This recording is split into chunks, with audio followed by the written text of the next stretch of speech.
Oh, my love, King David, what are we gonna name our baby? His name is going to be Solomon.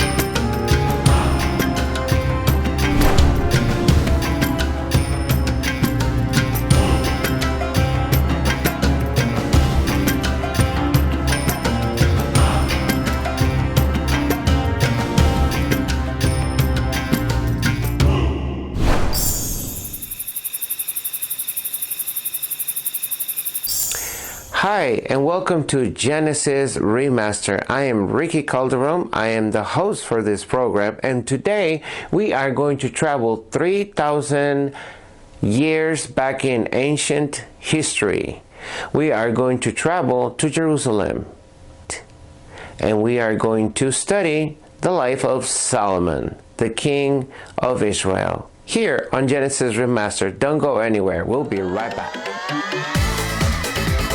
Welcome to Genesis Remastered, now celebrating video number 32, and we want to say thank you. Enjoy. Hey everybody, and welcome to another program for Genesis Remastered. Now we are celebrating video number 32, and we are super excited.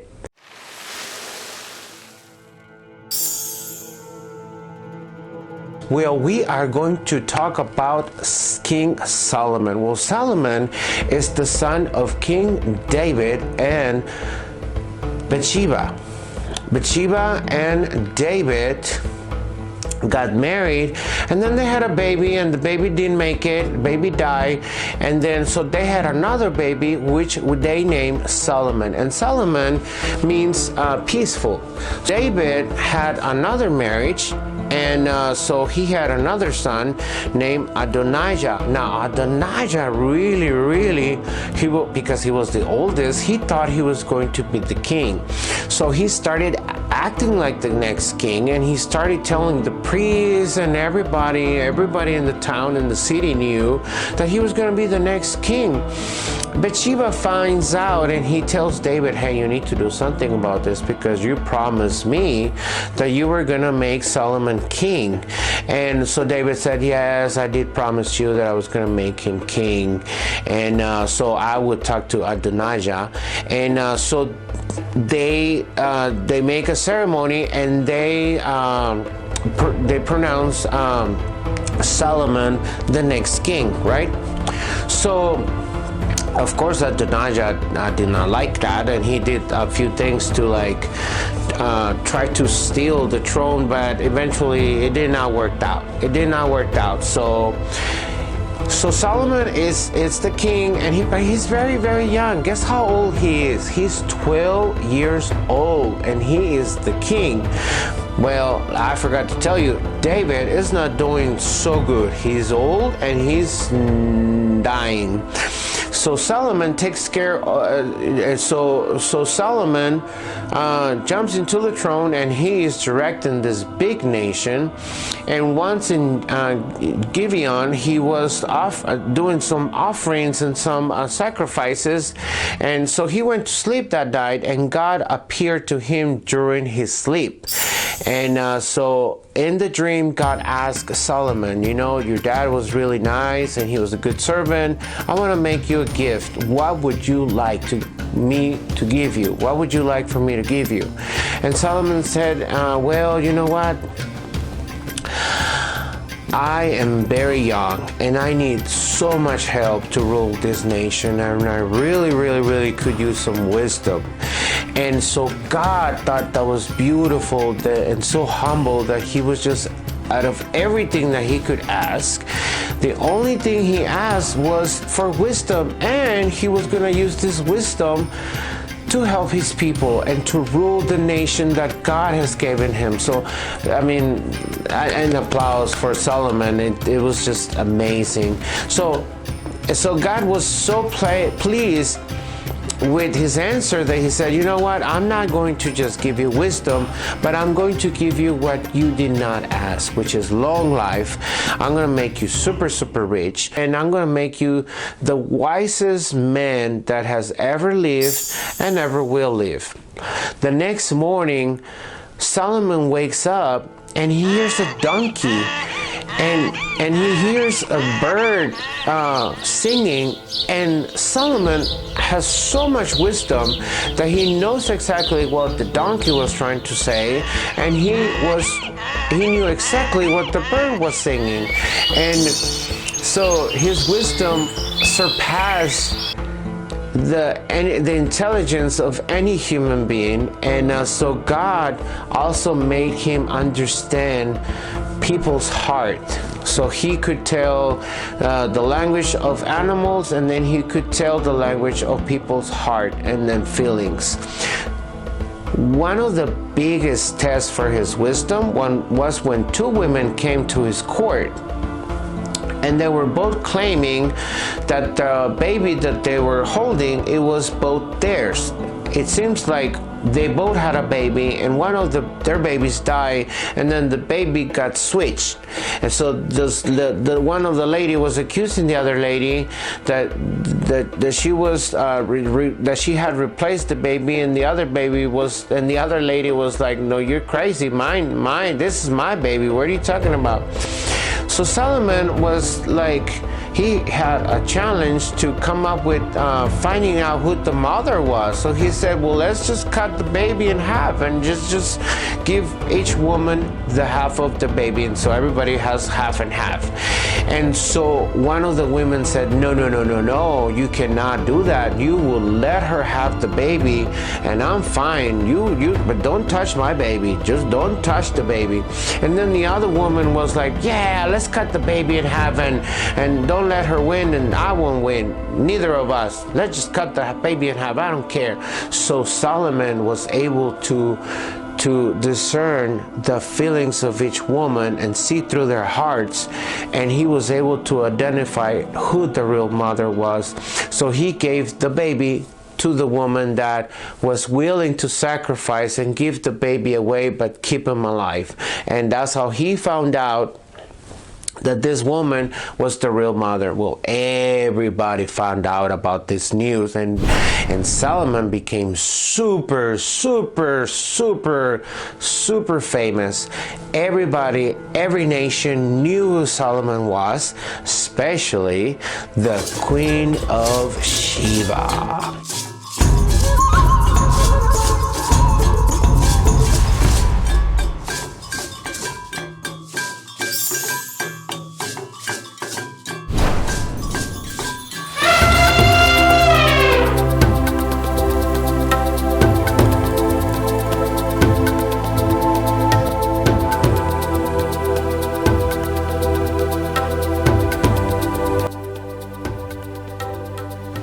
Well, the Queen of Sheba kept hearing wonders about Solomon, and she was like, I need to go and meet this man and see what's up.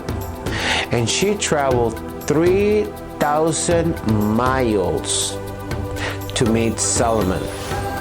And she brought camels, and she brought servants, and so and back in Ethiopia, in Saba, where she was from, they would have like incense, and then they would have like spices, and she would bring them, and she brought jewelry, and she brought money, and so she brought so much stuff. She had a caravan of camels full of items, and so when she arrived to Jerusalem, she asked to be at the presence of King Solomon, and Solomon was very excited to have this queen, of this other neighbor nation, faraway nation, to come to see him. So he was very excited, and he was such a great host.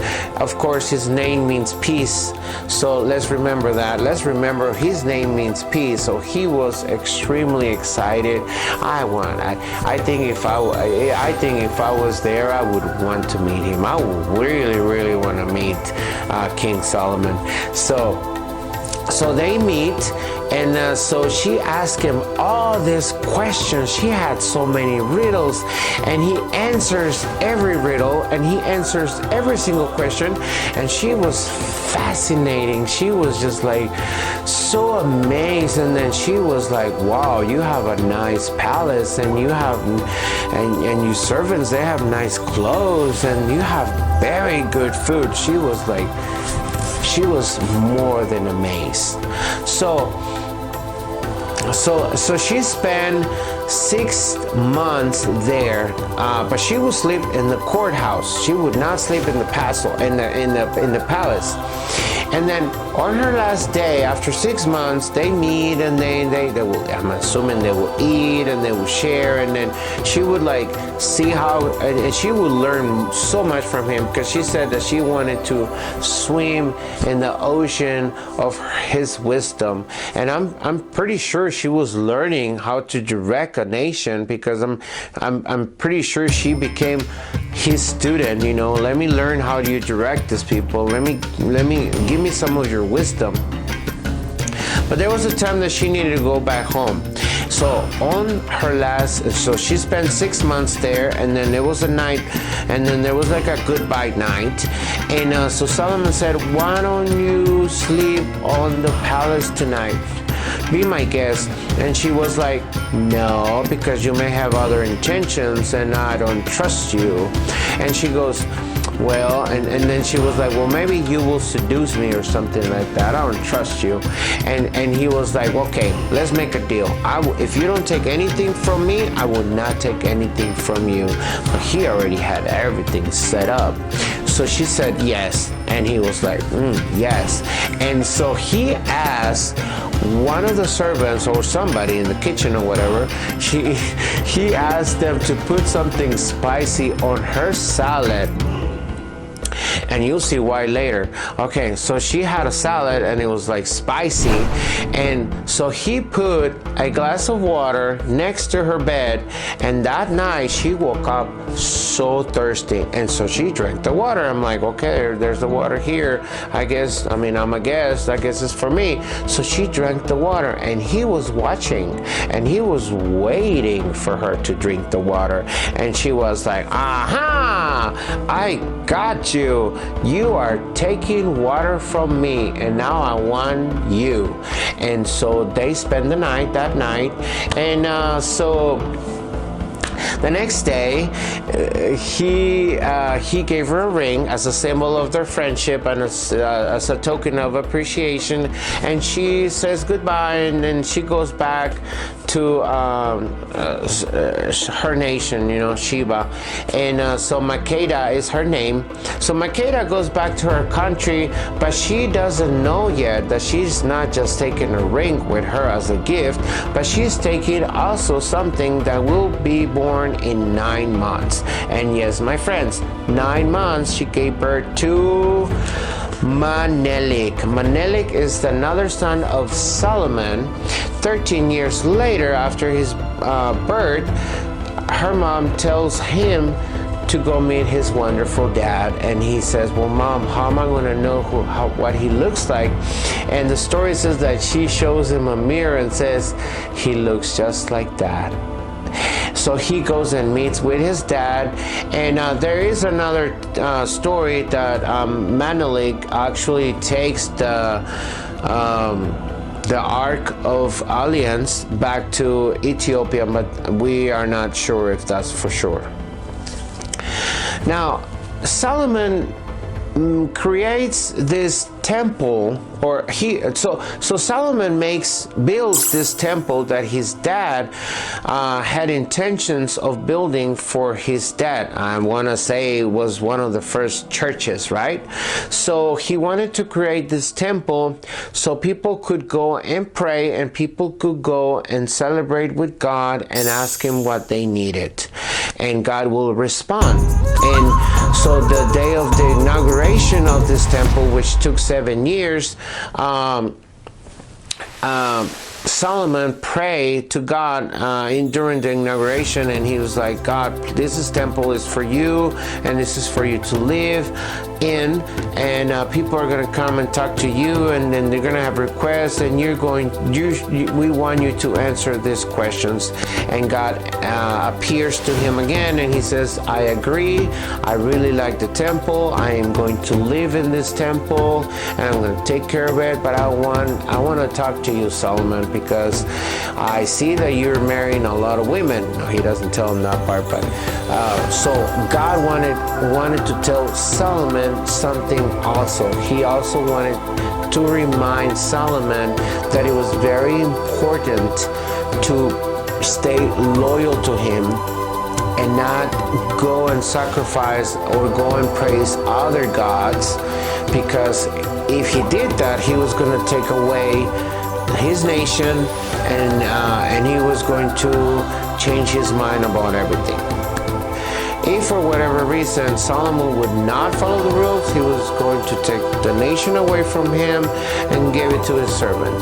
But Solomon had so many wives. He had a total of 700 wives and 300 concubines, and so all these ladies were from different countries, different nations, and some of them had different beliefs in religion, and of course they brought their own gods. And so he started building temples, for these wives who had these gods. And so eventually Solomon started to participate in rituals and sacrifices to please his wives. And so that made Jehovah very, very upset. And so let me read you what he said. Because you have done all this instead of keeping my covenant and my laws that I commanded you, I will mostly tear the kingdom from you and give it to your servant. Even so, on account of your father David, I won't do it during your lifetime. I will tear the kingdom out of your son's hands.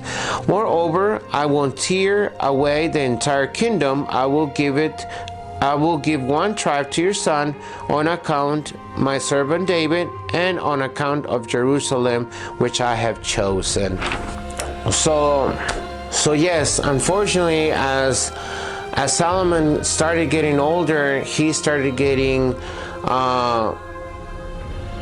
less and less attached to God, and then the promise that he made, and then the deal that they make, and so he actually broke the promise. And so God did not took the nation away from him in his lifetime due to the fact that he was blessed, that Solomon was blessed based on his father David. And so God respected that connection, and that's why he was like, well, I'm not going to take this because of your dad, I'm not going to take this nation away from you. Let's remember that God blessed us, and the blessing reaches out to the 5th generation, but also when we don't behave, that also travels to the 5th generation. So it's very important that we all have that in mind. And that's exactly what happened. So God was upset with Solomon, but because David was good, he still could not do anything, or he still chose not to do anything then and during his lifetime. But after his next generation, which was his son, he was going to take the throne away. But in his mercy, he made another arrangement. He said, I'm not going to take the whole nation. I'm going to give your son something, and then so he's not going to be empty-handed. And friends, that is the story of Solomon. It's a fascinating story. It's very, very long, and it has a lot of names, and it has a lot of words that in my English, even in my Spanish version of the show, I still had to look them up and reread them, but it's fascinating. I learned a lot. I learned so much. I really, really enjoy this video, this whole subject about Solomon and his story. I think it's fascinating. I think it's a lot of learning, and it's a lot for us to take with us, you know, when it comes to be obedient with God, and knowing what is good, and knowing what God doesn't want us to do, and be faithful, because God bless us so much, and so we need to show gratitude, and we need to not do what offends God, and not do what doesn't make him happy.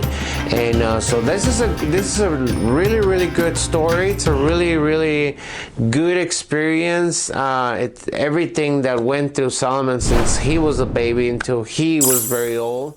So Solomon gets really old, and he passes his throne to his son Rehoboam, and so he becomes the next king. And so according to the Bible and according to the story, so a part of the nation was taken away, but he was still a ruler during some time. And so thank you so much for joining my channel. Thank you so much for joining Genesis Remastered. It's a blessing to have you in our show, and it's a blessing to have you as our subscriber. I want to let you know that I pray for you every day, and I bless you, and I'm just so happy that I'm able to make these stories, bring them to the screen for you to enjoy. Feel free to subscribe, feel free to add any comments, and don't forget, I love you, I bless you, and we'll see you on the next video. Bye.